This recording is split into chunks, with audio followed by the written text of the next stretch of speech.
North east का मिजोरम और मिजोरम में आइजवाल नॉर्थ ईस्ट के जन्नत के तौर पर जाना जाता है। यहाँ की प्राकृतिक सुंदरता के लिए हर कोई यहाँ पहुँचता है और देखता है कि सुंदरता कितनी ज्यादा खास है।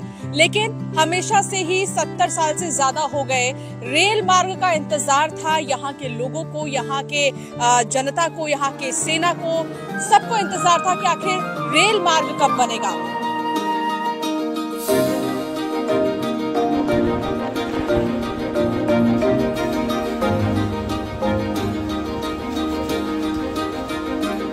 मिजोरम उत्तर पूर्व का मोती, जहां हर सुबह बादलों के बीच से झांकती है सूरज की किरणें,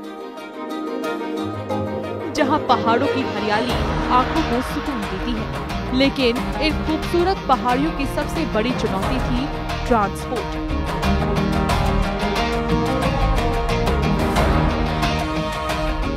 अब यही चुनौती रेलवे के जरिए अवसर में बदल चुकी है।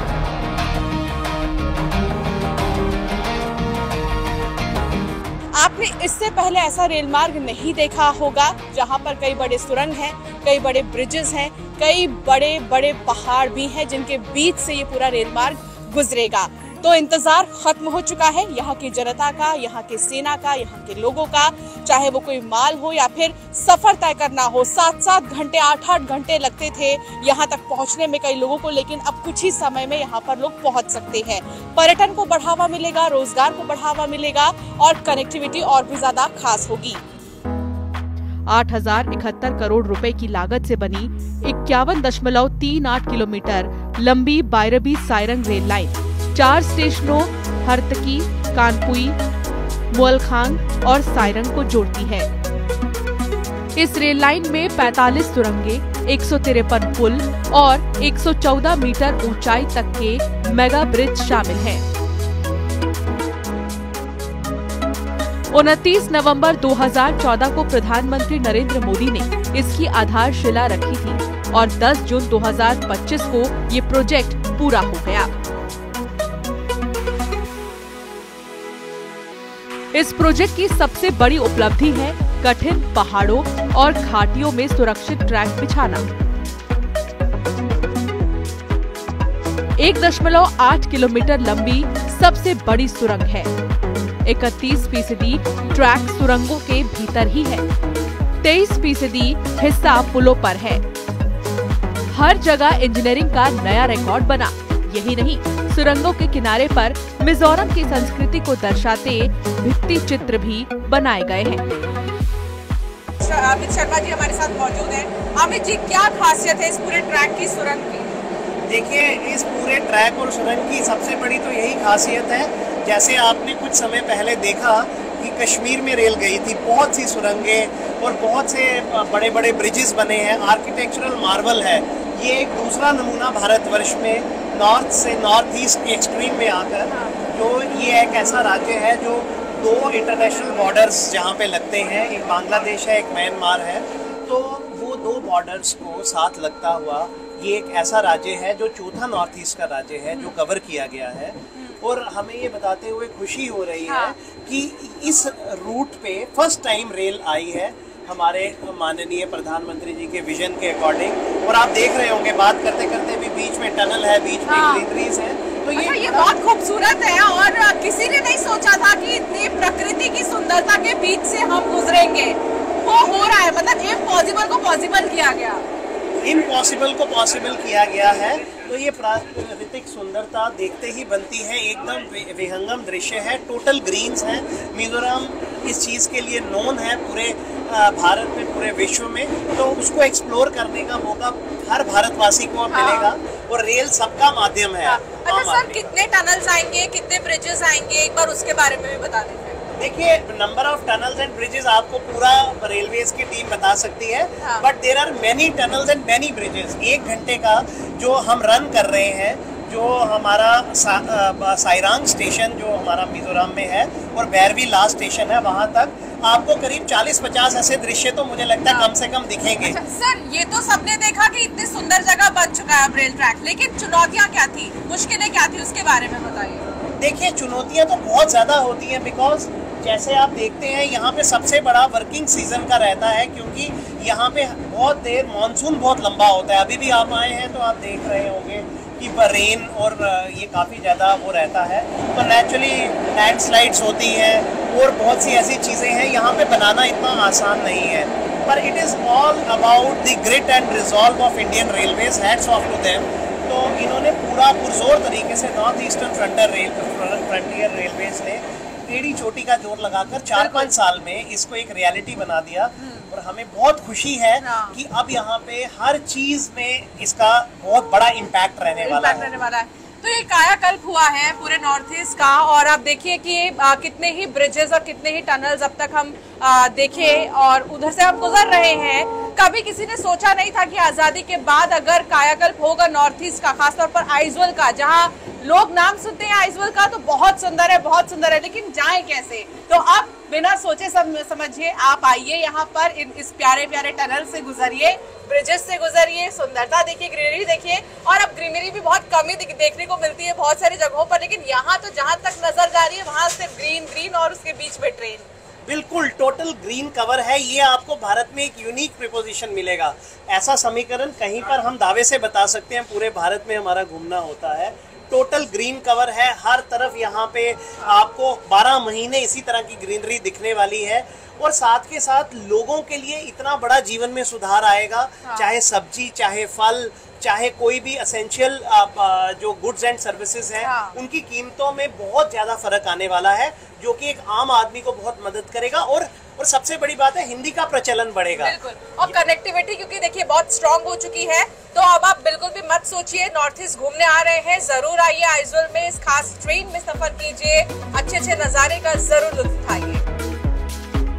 इस प्रोजेक्ट में छत्तीसगढ़ की भी अहम भूमिका रही है। बिलासपुर जोन यानी साउथ ईस्ट सेंट्रल रेलवे ने इंजीनियरिंग सपोर्ट, मशीनरी और विशेषज्ञ टीमें भेजी।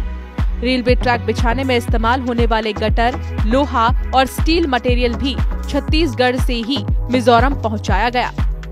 असम, पश्चिम बंगाल और मेघालय से भी तकनीकी उपकरण और निर्माण सामग्री लगातार सप्लाई होती रही। मॉनसून, भूस्खलन और पहाड़ी दरारों जैसी चुनौतियों के बीच इन राज्यों के सहयोग से प्रोजेक्ट अब अपने मुकाम तक पहुंचा है।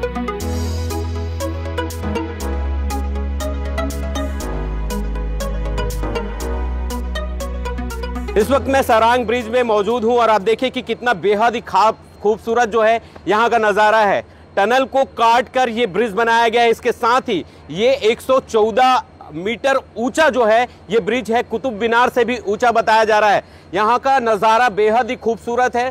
पहाड़ों से घिरा ये ब्रिज अपने आप में आकर्षण का केंद्र है, और ये यहाँ का विहंगम दृश्य देखने के लिए जो लोग हैं वो यहाँ पर पहुँच रहे हैं। हमारे साथ दक्षिण पूर्व मध्य रेलवे के सीपीआरओ साहब हैं, उनसे जानेंगे कि आखिर कितनी चुनौतीपूर्ण ये वर्क रहा है, और इसके साथ ही छत्तीसगढ़ की क्या भूमिका रही है सर इसमें। जैसे आप अभी देख रहे हैं कि हम लोग ब्रिज नंबर 144 पे खड़े हैं। ये अभी इंडिया का टॉलेस्ट पायर ब्रिज है। इसकी हाइट 114 मीटर है, और इसको अगर हम कुतुब मीनार से कंपेयर करेंगे तो इसकी हाइट कुतुब मीनार से ऑलमोस्ट 43 मीटर ज़्यादा है। इससे आपको पता चलेगा कि इसको जो अभी पूछ रहे हैं आप डिफ़िकल्टी कितनी है, इससे आपको इसकी बनाने में जो डिफ़िकल्टी आई है उसको समझ में आएगा।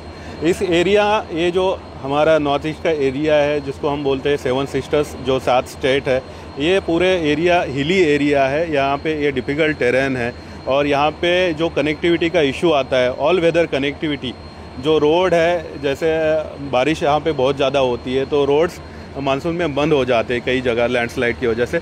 तो इसका सोल्यूशन ये जो रेल कनेक्टिविटी है बायरंग से लेके साइरंग, ये जो मिज़ोरम का कैपिटल है आइजोल और मिज़ोरम स्टेट, इसके लिए ये सोल्यूशन है। ये जो लाइंस बन रही है एक्ट ईस्ट पॉलिसी के तहत बन रही है।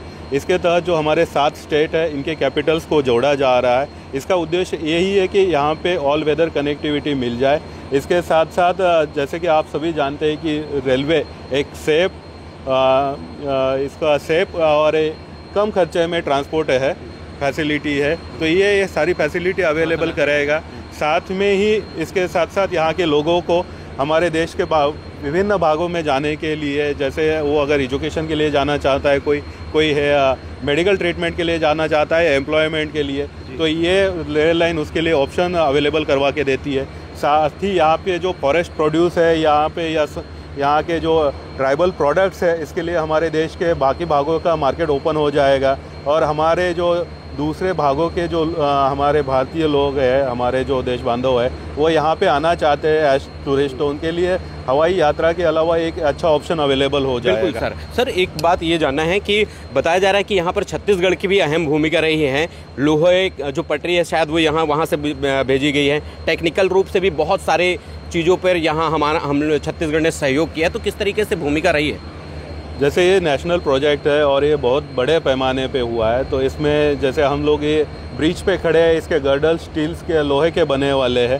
तो जो हमारा छत्तीसगढ़ है ये माइनिंग के लिए जाना जाता है। हमारे यहाँ लोहा है, सेल जैसी फैक्ट्रीज़ है, सीमेंट फैक्ट्रीज़ है। तो यहाँ हमारे जो छत्तीसगढ़ के प्रोडक्ट्स है, लोहा जैसे रेल है, बाजू में जो रेल लगा है, ये सारे प्रोडक्ट्स हमारे छत्तीसगढ़ झारखंड एरिया से आए हैं। और दूसरा वो देखेंगे कि जो गर्डर्स है, कुछ प्री फैब्रिकेटेड गर्डर्स भी उस एरिया से लाए गए। सर, सैन्य बल को किस तरीके से ताकत मिलेगी? जैसे हम यहाँ से देख सकते हैं, अगर हम मिज़ोरम का मैप देखेंगे तो ये दो इंटरनेशनल यहाँ पे बॉर्डर्स है। एक साइड में म्यांमार है और एक तरफ बांग्लादेश है। और इस एरिया की डिफ़िकल्टी और स्ट्रैटेजिक लोकेशन देखते हुए रेल हमारे जो सैनिक दल हैं उनके लिए भी ट्रांसपोर्ट के लिए एक बहुत अच्छा और रिलायबल ऑप्शन है। तो ये सब देखते हुए इस लाइन का बहुत ज़्यादा स्ट्रैटेजिक इम्पोर्टेंस है। और जैसे मैं बताना चाहूँगा कि यहाँ से म्यांमार नज़दीक है और हमारा जो मल्टी मॉडल कनेक्टिविटी प्रोजेक्ट है, जिसके तहत हमारे सरकार प्लान कर रही है कि यहाँ हमारे जो नॉर्थ ईस्ट के 7 स्टेट है, इनके लिए एक अल्टरनेट रूट अवेलेबल हो जाए। अभी जो चिकन नेक का इशू है, उसका सोल्यूशन हम लोग एक कलादान मल्टी मॉडल प्रोडक्ट से निकालना चाहते हैं। तो यहाँ से फ्यूचर में म्यांमार की बॉर्डर तक रेलवे लाइन को लेके जाएगा और उसका अभी वो प्लानिंग स्टेज में है। बिल्कुल, देखिए ये हमारे साथ सिप्यारू साहब है जो बेहद ही खास जानकारी बता रहे हैं कि इस रेल लाइन के बिछ जाने से क्या फ़ायदा होने वाला है मिज़ोरम को, और मिज़ोरम किस तरीके से भारत के मानचित्र में एक अपनी नई छाप छोड़ने जा रहा है। अब आइजोल से सिलचर, गुवाहाटी और दिल्ली तक की दूरी आसान होगी।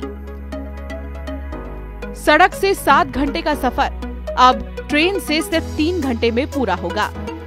गुवाहाटी 12 घंटे और दिल्ली सिर्फ 48 घंटे में पहुंचा जा सकेगा। माल ढुलाई सस्ती होगी, बाजारों में महंगाई घटेगी और स्थानीय उत्पादों को नई मार्केट मिलेगी। अभी इस बार मिजोरम ने पहले बार रेल देखा है। मतलब भैरवी में तो था, मगर इधर तक आइजोल का बीच तक अभी ये पहले बार है। और तो इसका मतलब है कि बारिश बहुत है हमारा स्टेट में, तो ये रोड वेज बहुत खराब होता है। तो अभी तो वो डिफिकल्टी अभी हटा देगा ये रेलवे ने। अल्टरनेटिव रूट अभी आ चुका है। इसका मतलब है कि अल्टरनेटिव रूट ऑफ ट्रांसपोर्ट अभी मिला है। तो this will boost the this one development in the state. हम बहुत खुश है और it will boost our economy as well. And then जैसे क्या फायदे होंगे, क्या बेनिफिट क्या मिलेंगे? बेनिफिट्स तो बहुत है। मतलब वो सिर्फ not only economic wise but travel expense and then goods cheaper prices. So for the first time ever we're going to have railway here in Mizoram, and we believe that this is going to boost our economy. And not only that, but it will help us for easier travel to other states and lesser expenditure spent on transportation of goods. So I believe that it's going to boost our economy and bring a lot of development in the state. इस rail line से सिर्फ नागरिकों और व्यापार को फायदा नहीं, बल्कि देश की सुरक्षा को भी मजबूती मिलेगी। म्यांमार बॉर्डर के नजदीक इस कनेक्टिविटी से सेना और सुरक्षा बलों की आवाजाही तेज होगी। उपकरण और रसद समय पर पहुंच सकेंगे। मणिपुर का इम्फाल और साथ ही साथ सिक्किम में भी काम चल रहा है सेवक रेंको प्रोजेक्ट पे। तो सन 2029 तक पूरा का पूरा नॉर्थ ईस्ट का जो कैपिटल्स है वो रेलवे नेटवर्क से कनेक्ट हो जाएगा, जिससे कि यहाँ जो सालों से कनेक्टिविटी की समस्या रही है, यहाँ से लोग देश के अन्य भागों में जाने के लिए अनेक समस्याएं होती है, तो वो सारे दूर हो जाएंगे। तो ये जो हमारा चौथा कैपिटल है, ये मिजोरम की राजधानी आइजॉल को भारतीय रेलवे की मुख्य धारा से जोड़ रही है, ये वाली रेलवे लाइन। तो एक स्टेज अभी हम लोग शुरू कर रहे हैं ये अपना सफ़र साइरांग से, जो कि आइजॉल का मेन स्टेशन है, और यहाँ से हम लोग जाएंगे भैरवी तक। भैरवी ऐसा स्टेशन है जो पहले से था और असम और मिजोरम के बॉर्डर में आता है वो भैरवी स्टेशन। वहाँ तक पहले रेलवे कनेक्टिविटी थी सन 2000 पहले 1991 के आसपास उसमें मीटर गेज की लाइन बनी थी। उसके बाद सन 2015-16 में उसको ब्रॉड गेज किया गया, और साथ ही साथ सन 2014 में ये नए प्रोजेक्ट का शिलान्यास किया था प्रधानमंत्री जी ने, और वो काम अभी 11 साल में जाके अभी संपूर्ण हो चुका है। और अब हम भैरवी से आगे 51.38 किलोमीटर का ये पूरा रेलवे लाइन बनके तैयार है। और हम इस रेलवे लाइन का फ़ायदा ये है कि पहले हम आइजॉल से अगर सिलचर जाना चाहते हैं, जो कि असम का यहाँ का nearby most major town है, तो वहाँ जाने के लिए कम से कम 7 घंटे लगते थे बाई रोड, क्योंकि रास्ते कई बार ख़राब रहते थे, बारिश का मौसम भी रहता था। तो अभी ये रेलवे लाइन से हम 3 घंटे में सिलचर पहुँच पाएंगे। सिमिलरली सिलचर के आगे और हम जाएं तो गुवाहाटी पहले 18 से 19 घंटे लगते थे बाई रोड, वो अभी हम 12 घंटे में तय कर लेंगे उसकी दूरी। और इसके अलावा भी बाकी हम अगर सामरिक दृष्टिकोण से भी देखें तो भी ये महत्वपूर्ण हो जाता है, क्योंकि एक बॉर्डर स्टेट है, इसका बांग्लादेश और म्यांमार के साथ बॉर्डर पड़ता है। तो क्योंकि देश का जो स्ट्रेटेजिक हमारा सिक्योरिटी पॉइंट ऑफ व्यू से ये भी महत्वपूर्ण हो जाता है, जो हमारी सेनाएं हैं या अर्धसेना बल है वो यहाँ पहुँचने में और आसानी हो जाएगी, जो कि पहले बहुत मुश्किल होता था। और यहाँ के लोगों के लिए भी ये बहुत इम्पॉर्टेंट है, क्योंकि यहाँ के स्टूडेंट्स बाहर पढ़ने जाते हैं तो उनको बहुत समस्या होती है। उसके अलावा मेडिकल फैसिलिटी के लिए लोग यहाँ से सिलचर, गुवाहाटी या अन्य राज्यों में जाते हैं। तो अब ये सारी समस्याएं दूर हो जाएंगी, क्योंकि बहुत आसानी से, सुरक्षित तरीके से और साथ ही साथ रिलायबल तरीके से पहुँच पाएंगे। क्योंकि ये जो रेलवे लाइन बनाया गया है, इसमें सारा ध्यान रखा गया है कि इसका अलाइनमेंट भी ऐसा है कि पूरा पहाड़ों के बीच से होते हुए जा रहा है, ताकि जो लैंडस्लाइड वगैरह की समस्याएं हैं वो कम से कम हो। टनल्स बनाए गए हैं और जो प्रोटेक्शन वर्क्स किए गए हैं, अभी हम देखेंगे बहुत एक्सटेंसिव किया गया है, क्योंकि ये अर्थक्वेक का जोन 5 में भी आता है। तो क्योंकि अर्थक्वेक वाला चैलेंज भी है, तो उस हिसाब से भी इसको डिज़ाइन किया गया है। जो 55 बड़े पुल है ये पूरे प्रोजेक्ट में, अभी हम जाएंगे ब्रिज नंबर 144। इसका ब्रिज नंबर 196 भी कहा जाता है। एक्चुअली पहला नंबर था इसका 196, अब चेंज होके 144 हो गया है। तो उस ब्रिज की खासियत है कि ये भारत का आज के डेट में सबसे ऊंचा पियर ब्रिज है। अभी कुछ दिनों बाद मणिपुर में एक इससे भी ऊंचा ब्रिज बन रहा है, नोने ब्रिज, तब ये भारत का सेकेंड टॉलेस्ट पियर ब्रिज बन जाएगा। इसका बेड लेवल से 114 मीटर की ऊंचाई है वो ब्रिज का, जिसमें अभी हम जाएंगे बस इमीडिएटली। और वैसे लंबाई बहुत ज़्यादा नहीं है, 385 मीटर का है, लेकिन खासियत वही है कि उसकी ऊंचाई जो है वो 114 मीटर है, जो कि कुतुब मीनार से भी 42 मीटर और ऊंचा है। और इस प्रकार के कई पुल है। एक और पुल हम जाएंगे जो कि ब्रिज नंबर 97 है, जो मिजोरम का सबसे लंबा पुल है, जो करीब 750 मीटर का लंबाई है उसमें, और उसका भी हाइट जो है वो 92 मीटर है। और जो यहाँ का नेशनल हाईवे है वो उसके नीचे से होते हुए जाती है, तो वो भी हम देखेंगे। इसके अलावा हम लोग एक टनल देखेंगे। तो टनल में यहाँ पे कुल 48 सुरंगें हैं, जिसमें बहुत लंबे सुरंग नहीं है, लेकिन वो छोटे छोटे बहुत सुरंग हैं। और उसमें हम लोग यहाँ का जो लोकल कला संस्कृति है उसको दर्शाया गया है। जो वहाँ के वॉल्स है, उन वॉलों में यहाँ का जो लोकल कल्चर है उसको डिपिक्ट किया गया है, ताकि यहाँ जो पर्यटक यहाँ पे आते हैं और वो लोग देख पाएँ उस सभी चीज़ों को। तो वो भी हम लोग दिखाएंगे। हम लोग ब्रिज नंबर 97 भी दिखाएंगे। साथ भी हम एक रेलवे स्टेशन में भी रुकेंगे, मोलखाम। सारे रेलवे स्टेशन एक प्रकार के हैं, तो इसीलिए हम लोग एक ही रेलवे स्टेशन पे रुकेंगे और फिर हम भैरवी तक जाएंगे। IRCTC और मिजोरम सरकार ने अगस्त 2025 में टूरिज्म को बढ़ावा देने के लिए MOU साइन किया है। गुवाहाटी से आगे नॉर्थ ईस्ट की खोज नाम से टूरिस्ट ट्रेन चलाई जाएगी, जिसमें आइजॉल मुख्य डेस्टिनेशन होगा। इससे रोजगार और स्थानीय कारोबार को भी नई ताकत मिलेगी। देखिए, ये एक बहुत बड़ा गेम चेंजर है। नॉर्थ ईस्ट में ये चौथा एक कनेक्टिविटी स्टेट का बनने जा रहा है, और पूरे भारत को एक बहुत बड़े एक सुनहरी मौका है पूरे मिज़ोरम को एक्सप्लोर करने का। पर्यटन के दृष्टिकोण से, बिजनेस के दृष्टिकोण से और कनेक्ट लाने के दृष्टिकोण से। आप देखिए, जो आप आज रोड कंडीशन देखेंगे, ये स्टेट हाईवे है जो सिलचर से कनेक्ट होता है हमारा आइजोल का। आप खुद सीइंग इज बिलीविंग। आप देखिए कि किस तरह से गाड़ियां खड़ा है और कितना लंबा यहाँ पे छोटा सा डिस्टेंस कवर करने के लिए 10-10, 12-12 घंटा लग जाता है, 200 किलोमीटर। तो इन्हीं परिस्थितियों को देखते हुए जब एक बार रेल 12 महीने के लिए यहाँ पे कनेक्ट हो जाएगी, यानी कि लोगों को ऑल वेदर कनेक्टिविटी मिल रहा है, अनदर मीडियम ऑफ कम्यूटेशन मिल रहा है, चाहे किसी को इंटरव्यू देने जाना है, चाहे किसी को बेरोजगार को नौकरी के लिए जाना है, कलकत्ता जाना है, गुवाहाटी जाना है, दिल्ली जाना है, तो अब वो पूरे भारत में अपने आप को बहुत इजीली, या भारत के मध्य में जाना है तो अपने आप को पहुंचा सकते हैं। और चाहे आप बोलिए गुड्स एंड सर्विसेज, चाहे फल है, चाहे सब्जी है, चाहे एसेंशियल सर्विसेज है, तो वो सब बहुत फर्क पड़ने वाला है। बिल्कुल जो पूरे भारत में कॉम्पिटिटिव रेट्स है, वही अब मिजोरम के लोगों को भी इसी तरह से प्रदान हो। रेलवे इस परियोजना को आगे बढ़ाकर म्यांमार बॉर्डर तक ले जाने की योजना पर काम कर रहा है। बहुत जल्द सर्वे पूरा कर डीपीआर केंद्र को सौंप दी जाएगी। अभी शुरुआत में 2 से 3 ट्रेनें चलाने की योजना है। गुवाहाटी और दिल्ली तक ट्रेनें प्राथमिकता पर रहेंगी। आगे चलकर राजधानी एक्सप्रेस और वंदे भारत की उम्मीद भी जताई जा रही है। मिजोरम का ये ड्रीम प्रोजेक्ट अब अपनी मंजिल पर पहुंच चुका है। सुरंगें पूरी हो चुकी हैं, ट्रैक बिछ चुका है और टेस्ट रन भी सफल रहा है। अब इस ऐतिहासिक घड़ी का इंतजार खत्म होने जा रहा है। 13 सितंबर को प्रधानमंत्री नरेंद्र मोदी आइजोल को ये बड़ी सौगात देने जा रहे हैं। ये सिर्फ रेल लाइन का उद्घाटन नहीं होगा, बल्कि उत्तर पूर्व को भारत की मुख्य धारा से जोड़ने वाली विकास की सबसे मजबूत डोर होगी। तो आपने देखा मिजोरम की ये खूबसूरती, यहाँ के विकास का ये संगम। ये रेल लाइन केवल लोहे की पटरियां नहीं, बल्कि भारत की एकता, तरक्की और सामरिक शक्ति की एक नई लकीर है। मिजोरम से उमेश मौर्य, न्यूज़ 18 मध्य प्रदेश, छत्तीसगढ़।